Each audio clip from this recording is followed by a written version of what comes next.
Bonjour à vous, je suis Edwige, Astro Soin. Aujourd'hui, je vais vous parler de la pleine lune qui va être dans le signe du Cancer à partir du 13 janvier à 22h27. Je voulais vous dire aussi qu'il y a eu beaucoup de changements sur mon site, c'est-à-dire ma page d'accueil, qui est bien plus explicite au jour d'aujourd'hui, parce que vous avez un déroulé par rapport aux ateliers et aux différentes vidéos. Et chaque jour, je vous mets la météo astrologique sur mon site. Donc, n'hésitez pas à vous abonner. Et puis, si vous avez des questions, c'est pareil sur YouTube. Vous pouvez me laisser un commentaire sans problème, je vous répondrai. Et puis, merci pour les nouveaux abonnés qui viennent d'arriver sur ma page. Donc, je vais vous faire un partage d'écran. Voilà. Alors, ce partage d'écran, c'est quoi? C'est justement la pleine lune qui a été qui a été faite sur AstroThème et à 22h27. Donc, il est vrai que le fait de me suivre sur le téléphone mobile, peut-être c'est un peu petit pour voir le thème, j'en conviens. L'idéal, franchement, c'est sur l'ordinateur, parce que vous allez voir ma souris qui va bouger.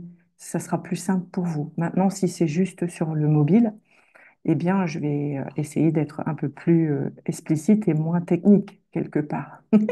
Donc, vous voyez, quand je parle de pleine lune en cancer, on voit ici, et que c'est à 22h27, on voit déjà que la lune s'est affichée 23 degrés. Et quand on sait qu'un signe va de 0 à 30 degrés à chaque fois, là, elle est à la fin du signe du cancer. Pourquoi je vous dis ça? Parce que forcément, là, je vous le prends le 13 janvier, mais dites-vous bien aussi que à partir du 13 janvier le matin et très certainement le 12 janvier, parce que quoi qu'il en soit, une lune reste 2 jours et demi à l'intérieur d'un signe astrologique. Donc là, bah forcément, elle aura déjà son énergie à partir du 11 janvier jusqu'au 13 janvier euh, et peut-être le lendemain aussi. Tout ça pour vous dire quoi? C'est que cette lune, le fait qu'elle soit dans le signe du cancer, elle est quelque part dans sa maison. Parce que la planète maîtresse du cancer, c'est la lune. Donc on va dire ça va accentuer l'énergie soit du cancer ou de la lune. De toute manière, ça vient en synergie. Donc, qu'est-ce que ça peut vouloir dire? La lune, c'est l'état émotionnel, c'est votre énergie féminine, c'est la conscience que vous mettez sur vos émotions, c'est la maternité, le lien que vous avez avec les femmes aussi, hein, les collègues, les amis, les relations amicales, etc., etc.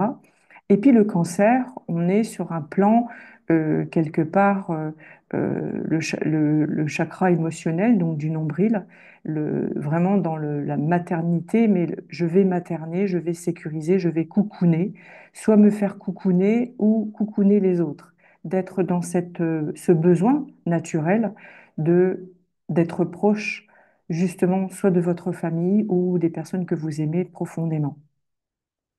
Et là, on parle d'une pleine lune. Une pleine lune, c'est quoi? C'est une lune qui est opposée au soleil. Donc, si la lune est à 23, de l'autre côté du cancer, c'est toujours le Capricorne. Et le Capricorne, le soleil brille à 23 degrés. Donc, ça veut dire que cette pleine lune, elle va agir beaucoup plus sur les personnes qui sont du signe du cancer ou ascendant cancer, et de l'autre côté, le Capricorne et ascendant Capricorne. Alors bien évidemment, ceux qui ne sont pas cancer ou Capricorne, eh bien, il faut aller regarder dans votre roue astrologique où se situe le cancer et le Capricorne au niveau de vos différentes maisons astrologiques.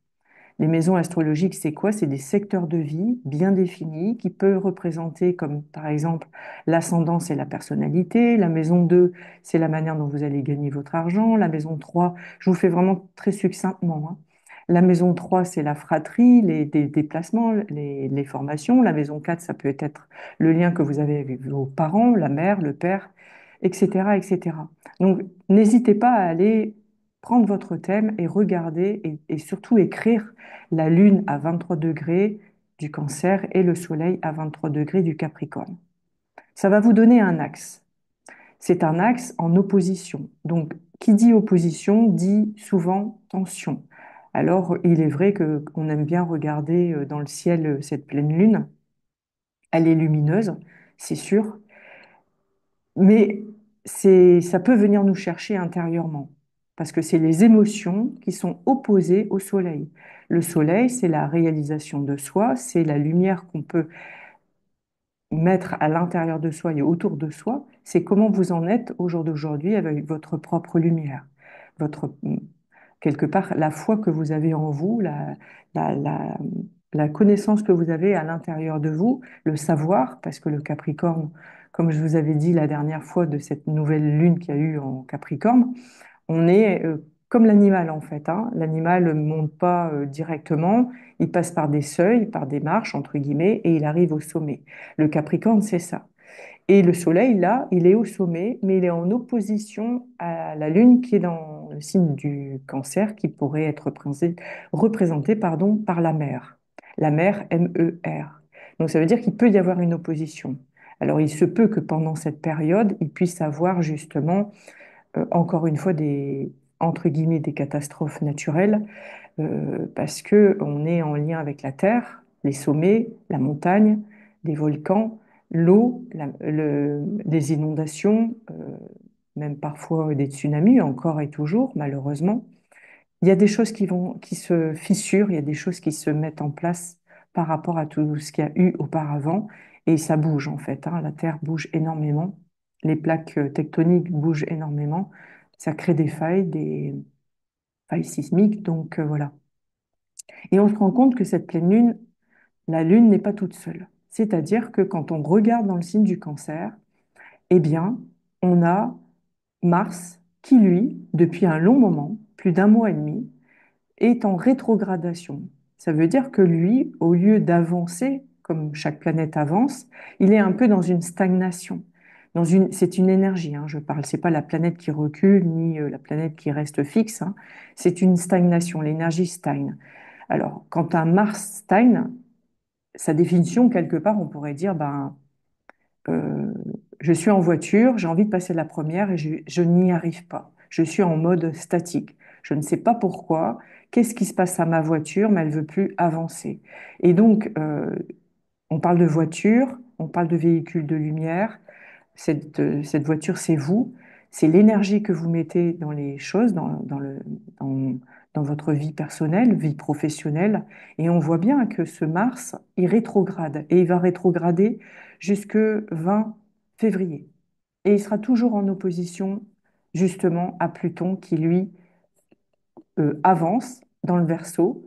Et Pluton, on le sait, on l'a vu aussi avant, il est parti dans le signe du Verseau pour 20 ans. Mais là, on voit bien que Mars est opposé à Pluton. Donc, encore une fois, on parle d'une pleine lune qui a une tension et Mars qui, justement, euh, met une tension supplémentaire parce que, justement, euh, on voit cette énergie qui est stagnante face à un Pluton qui, lui, a envie de purifier les choses, de nettoyer, d'ouvrir la conscience, etc., etc. Mais on voit qu'il y a un Mars en opposition. Donc c'est comme si on était enfin arrivé à un Pluton en Verseau pour ouvrir les consciences, mais en face de soi, on a ce Mars qui bloque indirectement, qui freine indirectement, parce qu'il y a un manque d'énergie, il y a un manque d'initiative, alors il se peut que vous avez mis des choses en place et vous avez l'impression que ça a du mal à avancer, que ça a du mal à éclore, en fait, votre projet. Je dirais, laissez faire, laissez être, ne pas précipiter les choses. Là, on n'est pas dans la précipitation avec un Mars rétrograde. On est plutôt justement, on fait attention. C'est vrai que j'aime bien parler du verbe observer. On observe ce qui se passe au jour d'aujourd'hui, chaque pas qu'on a franchi, pour regarder comment on est à l'intérieur. Pourquoi? Parce que la Lune à côté d'un Mars, ça peut complètement intérieurement déstabiliser. C'est-à-dire que on a l'impression d'avoir cette force, cette niaque à l'intérieur pour être dans le faire. Et là, on n'est plus dans le faire, on est dans l'être. On est vraiment dans ces profondeurs du cancer, avec toute sa sensibilité du cancer, qui a envie de rester chez soi, chez lui, parce qu'il se sent en sécurité.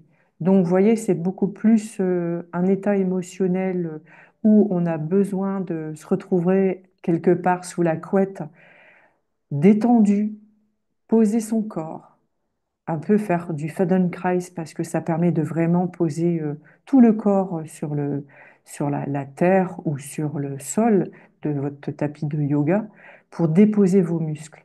En fait, il faut réussir à se déposer pendant cette période. C'est ne pas forcer. Si votre corps ne suit pas, il ne faut pas forcer. Voilà. Et après, ce qu'on observe, parce que c'est ça qui est hyper important lors d'une pleine lune, qu'est-ce qui se passe ce jour-là? Donc on voit bien, donc le Cancer, la planète maîtresse, c'est la Lune. Mars est à côté, donc on est dans une conjonction, mais tout ce petit monde est opposé soit au Soleil, soit à Pluton. Le Soleil en Capricorne, c'est de la terre, Pluton en Verseau, c'est l'air. Et il y a eu énormément de problèmes mécaniques du feu en lien avec les avions ou explosifs, des industries qui explosent. Vous voyez, donc il y a bien une cause à effet. Alors je dis pas que c'est à cause des planètes, hein, on est bien d'accord, mais c'est une énergie qui est tellement pressante et présente qu'on sent cette vibration. Justement, depuis un petit moment, peut-être, vous avez peut-être des difficultés à trouver le sommeil ou quand vous êtes en train de dormir, tout d'un coup, il y a quelque chose qui vient vous chercher au niveau électrique, nervosité, mais parce que justement, il y a des choses qui se passent euh, au niveau de la Terre et très certainement au niveau invisible. Donc voilà. Et ensuite, on remarque que cette pleine lune, elle fait un joli trigone avec Neptune. Donc ça, c'est quelque chose de positif qui ferme le chapeau ici. Vous voyez, en fait, quand on regarde ce thème, on voit qu'il y a une maison. Une maison qui est bien fermée, d'abord un rectangle et puis il y a un chapeau.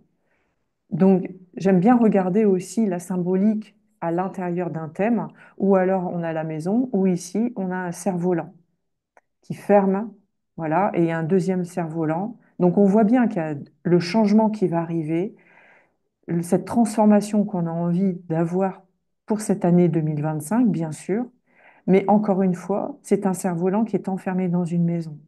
Est-ce que vous avez l'impression que vous pouvez jouer au cerf-volant dans votre maison? Non. Donc, à un moment donné, les personnes qui sont trop à rester à l'intérieur de chez elles, le le plus important, c'est de faire un travail thérapeutique ou un travail de bien-être pour justement vous permettre de sortir de chez vous, pour respirer. Vous voyez, parce que la pointe du toit de la maison, c'est Uranus. Uranus, pour moi, ça représente dans le tarot la maison de Dieu. Maison de Dieu, c'est une tour qui s'écroule. Donc, ça s'effrite. Donc, il y a bien quelque chose qui doit s'effriter à l'intérieur de vous pour passer sur autre chose, un autre changement, un autre paradigme. Donc, voilà. Et l'autre pointe de la maison, le toit, si je puis dire, ou le cerf-volant, comme vous voulez, c'est Neptune. Qui, Neptune, est vraiment très, très proche du nœud lunaire. Qui, le nœud lunaire, va à un moment donné, au lieu d'être dans le signe du ah ben non, on le voit justement lors de cette pleine lune que justement, le nœud lunaire, ça y est, il franchit le signe du poisson. Il était resté pendant 18 mois dans le signe du bélier en opposition à la Vierge, que là, ça y est, enfin, Neptune passe dans le poisson qui va être en axe principal avec la Vierge de l'autre côté. Donc ça veut dire que le toit de cette maison nous demande aussi d'ouvrir cette conscience de ce qu'on a pu peut-être capter dans nos vies passées ou dans cette vie-ci, bien évidemment, hein, les capteurs qu'on a mis au niveau de notre ressenti, ou clairvoyance, clair ressenti et claire audience, eh bien, il y a d'autres choses qui vont arriver. Et très certainement bien plus puissant, si je puis dire, mais d'ordre énergétique, c'est vraiment le chakra coronal qui va être euh, captivé par toutes ces dimensions qui vont arriver. On sera encore plus des capteurs, en fait, hein. Et grâce au fait que le nœud lunaire va venir en corrélation ou en synergie avec Neptune, c'est comme s'il y avait un déverrouillage qui devrait se faire au niveau de notre structure énergétique, au niveau de nos corps d'énergie. Voilà, il y a des choses qui vont se passer. Soyez beaucoup plus dans l'attention à l'intérieur de vous pour remarquer ce qui se passe à l'extérieur de vous. et inversement. Observez ce qu'il y a à l'extérieur pour vraiment venir en adéquation avec vous-même. Il y a comme un balayage en fait. Des personnes que vous avez peut-être connues auparavant ne seront plus proches de vous, mais vous allez faire de nouvelles rencontres parce que justement vous êtes en train de changer. Pourquoi? Parce que Uranus, à un moment donné, c'est pareil, en 2025, il va rentrer dans le signe du Gémeaux. Le Gémeaux, en 2025, va rentrer dans le signe du Cancer. Pluton, il est rentré en Verseau et Saturne, en 2025, au lieu de rester dans le signe du Poisson, il va rentrer dans le signe du Bélier. Et c'est pour ça que si vous allez faire un tour sur mon site, vous allez voir que dans la rubrique Atelier, j'ai mis beaucoup de choses en lien avec ces changements enfin, ces planètes qui vont changer de signe. Donc pour moi, c'est très important de faire des ateliers en petits groupes pour qu'on puisse être vraiment dans le côté intime de ce qui peut se passer en chacun de vous à travers le thème du pourquoi, par exemple, Saturne va rentrer en Bélier, qu'est-ce que ça va pouvoir vous aider et vous apporter, et ainsi de suite. Donc voilà pourquoi j'ai créé des petits ateliers, parce que je trouve ça très intéressant aussi bien pour moi que pour eux, bien évidemment, parce qu'on évolue tous sur le même diapason. Et si vous comprenez, je comprends. Si je comprends, vous comprenez. Enfin, vous voyez, c'est une belle synergie, une belle interaction entre nous tous. Voilà ce que je pouvais vous dire par rapport à cette pleine lune. Donc, les Capricornes, que je suis, et les Cancers, eh bien, on a justement à tenir cette jolie barre. Enfin voilà, on prend dans sa main gauche la Lune et Mars et on prend dans sa main droite le Soleil et pas très loin Pluton. Et puis on vient, comme sur un bateau, jouer avec cette barre, avec cette voile, pour aller vers la destination qui nous est propre. Je vous souhaite une très très belle journée et je vous dis à très bientôt.